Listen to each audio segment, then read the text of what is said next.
Hello, hello. What's going on? Uh, Another laundry room podcast from your boy EQ the Wolf, aka Equal Nocturnal Astro Metaphor.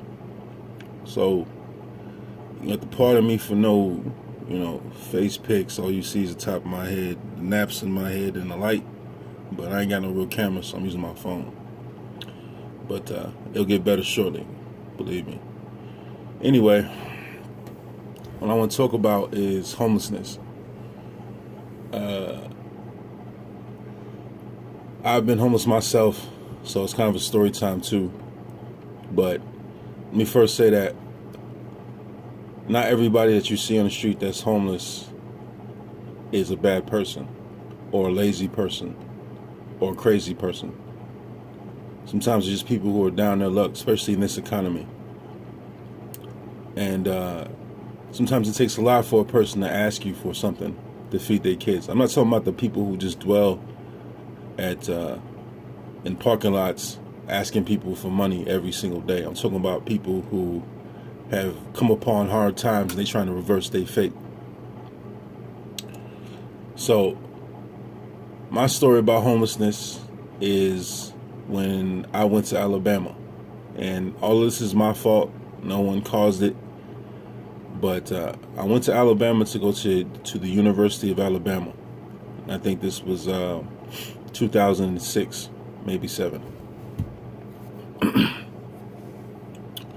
So my homeboy was down there, a good friend of mine, and he was going to school, and he was in the Army too.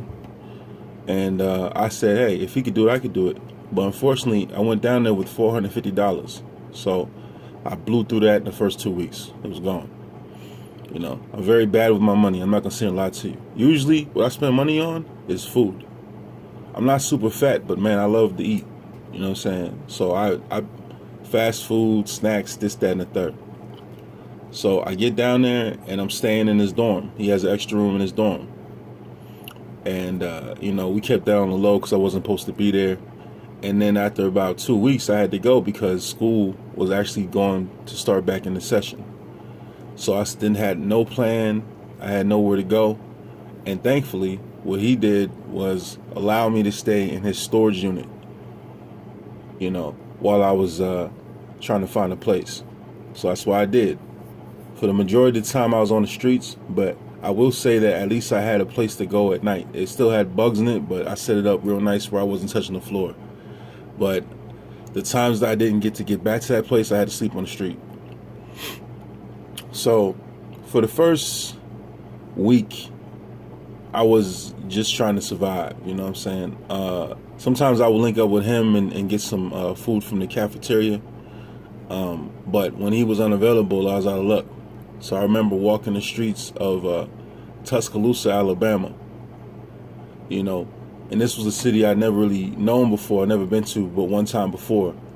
And it was the middle of the summer. And I remember this very clearly.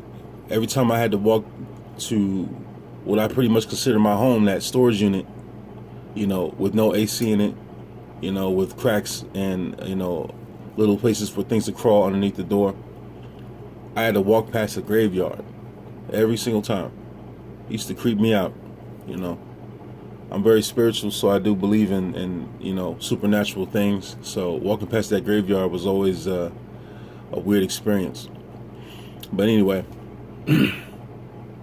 so for the first week, I would do stuff, whatever I could to survive. Sometimes I would go into the female dorm because it was empty. It was right before school was in session. I didn't want to scare anybody, but I would creep in there when they were cleaning it, and I would lay down on the bunk for a couple hours, just to be inside AC and to be on the actual bed, And thank the Lord I never got caught. I never saw a female in there, and I don't know why the hell they let me on the elevator, but truly I was blessed. You know what I'm saying?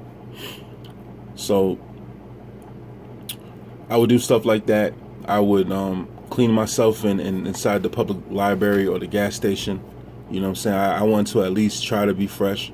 You know what I'm talking about? Anytime I had a little bit of money, I would get me some, toiletries, a little toothpaste, a little deodorant. So finally, after about 2 weeks, I got a job. It was at a BP gas station.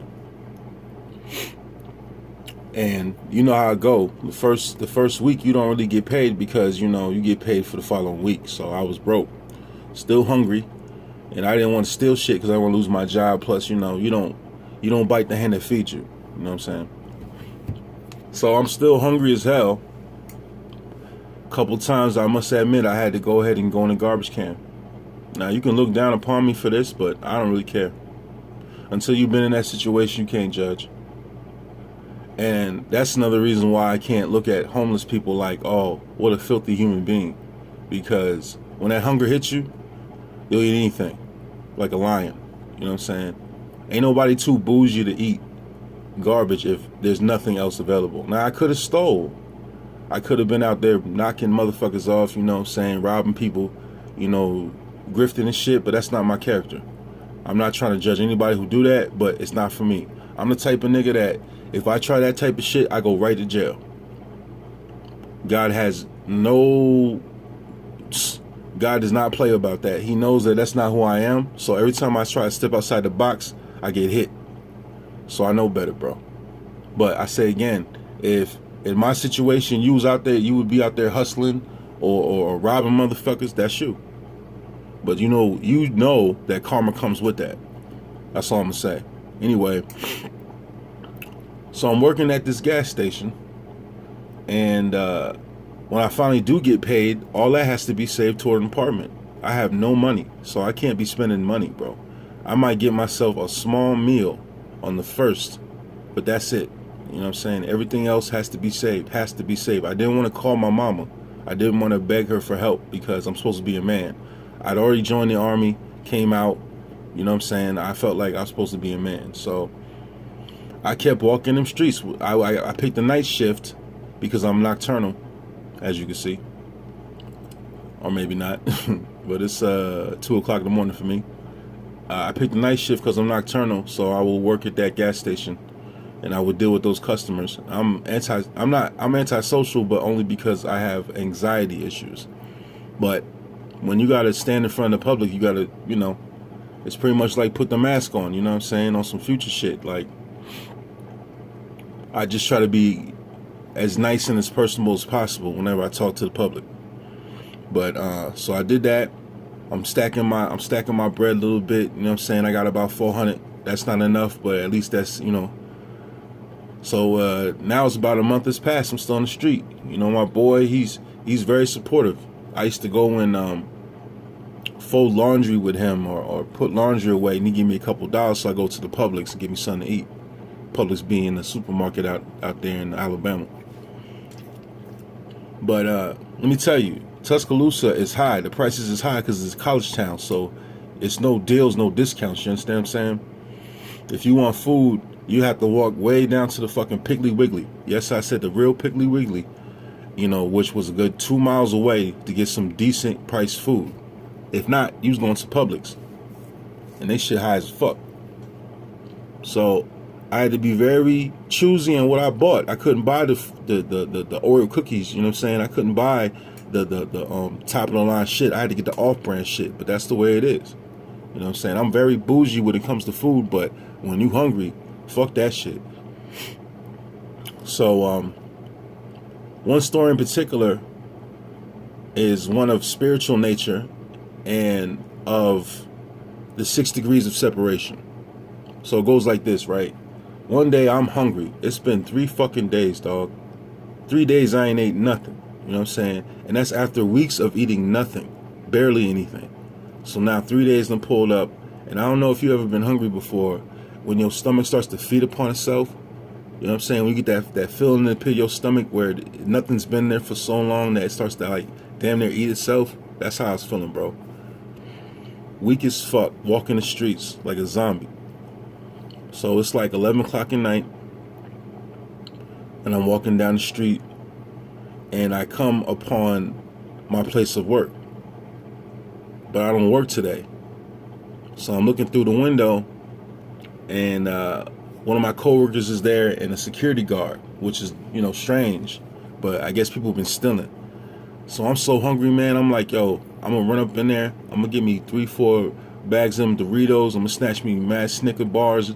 I'm just going to get whatever I can get my hands on and run up out of there, regardless of the big white dude with the stiff neck that had a security shirt on, I was going to try to juke his ass, you know, or scrap him. I was that hungry.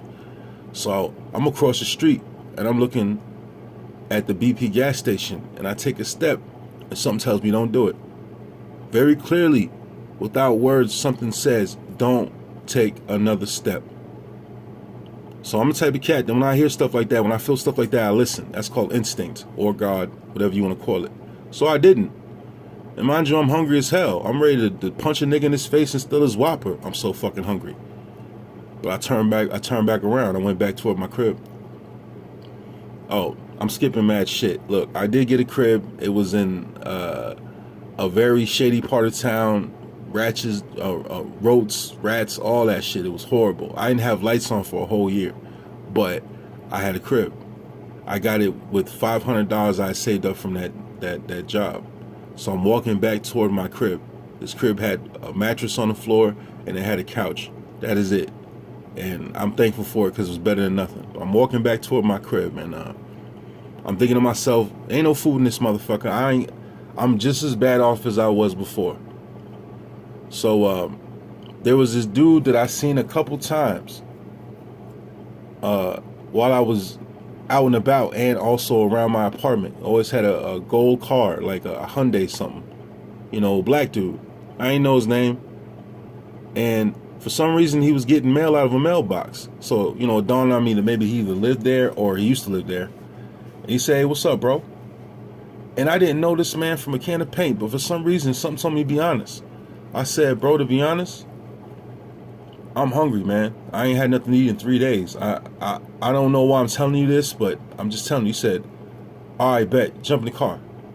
Like that, smooth like that. He told me jump in the whip. So I get in the car, and he's talking to me.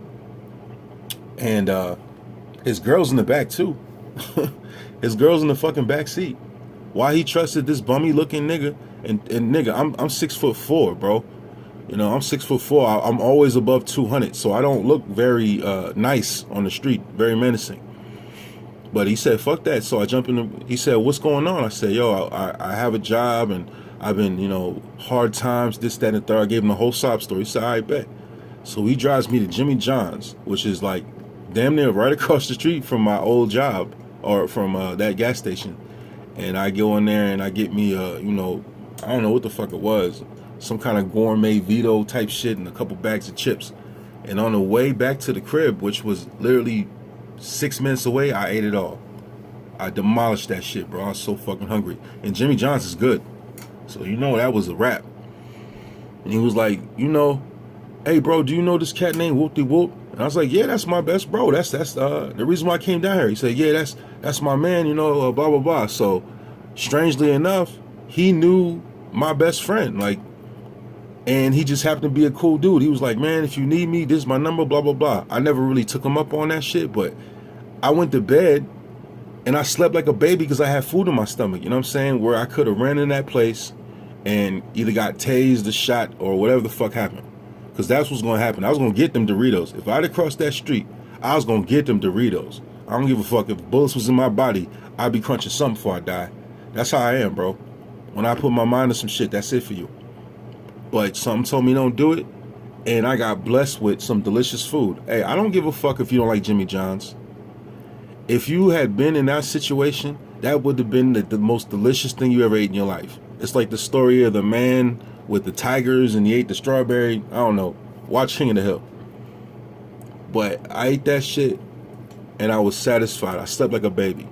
And the next day, it gave me that much more hope, that much more energy to keep on doing what I was doing until I got myself out of that situation. So I ended up getting another job. I stayed in that apartment for a while. Alabama was about 4 years of just being pretty humble because I was always fucking broke. But, you know, I got with some cool dudes. I got with some nice women. I made some raps, all type of shit. But my point is, when I was on those streets and people would see me bummy as hell, you know, obviously sad, they'd walk right the fuck past. I didn't have enough nuts to ask anybody for money because my pride, I guess. It's hard to do that. It takes a lot for a person to do that. But They would see me sitting there counting up pennies, trying to get a soft drink at a gas station, and they would just walk on the fuck by. To me, that's a form of evil, bro. If you have the ability to help another person, help them. If they take what you give them and they use it for something other than that, that's their choice. You're not aiding them in becoming a junkie. What you're doing is giving them a choice, because sometimes they take the better choice, which is, I'm gonna get some food, or I'm gonna add this to this other money and get a hotel room. I'm gonna go get myself a pair of clean clothes so I can look for a job. This is what happens in people's minds on the street. Some people are complacent. They don't mind living on the street. I've even had a fool tell me that it was exciting to live on the street. Hey, to each his own. But some of us who come upon misfortune are just looking for a change of fate, and you can help that. Now, if a motherfucker gets mad at you, or if someone says they're hungry and you offer them money, or you offer them food and they get mad at you, they fake. But sometimes people have to dig deep inside themselves to ask you for money so they can feed their own kids. Maybe they had enough money to pay the rent, they had enough money to pay the electricity bill, but not enough for food. They just need a couple dollars so that these kids have some food in their stomach. That happens all the time, bro. You know, when I was up, and I'm rarely up, but when I was up, I used to reach into my pocket, and whatever the fuck I had, I give it. And what was strange is people would always holler at me on payday. Now, I know it was around the 1st and 15th, but it was like they always fucking knew. A couple times I reached into my pocket, and I told you I was up. I gave a motherfucker $100. That's what my fingers touched. That's what I gave to him. And it wasn't because I wanted to be like, oh, what a great guy, because that's my philosophy. And one time when I had done that, the dude looked at it, he said, are you sure? I said, yeah, man. And he said, thank you so much. God bless you. That's all I need. I don't know what he did with that. He could have got some meth with the shit. He could have got some crack. He could have smoked some weed. He could have got some beers. But he also could have got himself a place to stay for the night. That money could have changed the situation even for a little bit. Gave him a little bit more hope for humanity. You understand that? It's a lot of motherfuckers who take away your hope for humanity. I'm trying to be a person who gives you hope, because I know there's good people out here. I know it is, man. Just like dude who gave me that Subway sandwich, bruh. Or Jimmy John sandwich, bruh. That Jimmy John sandwich means more to me than any fucking gift in my adult life. Because it gave me hope. It gave me sustenance. You understand what I'm saying? So, my point is, don't look at people like they're beneath you. Don't look at people like, oh, they're filthy. They're just people. Even the crazy ones, even the lazy ones, even the one that's complacent. We all just people trying to survive this motherfucker. And nobody's above nobody. Contrary to popular belief, that's just my belief, but no one is above anyone else. So try not to have apathy or hate in your heart for those who are less fortunate, because your situation can be theirs in a fucking heartbeat. You understand what I'm saying? I don't give a shit how rich you is or how well you plan. You can be on these streets just like everybody the fuck else. So have some compassion. All right, then.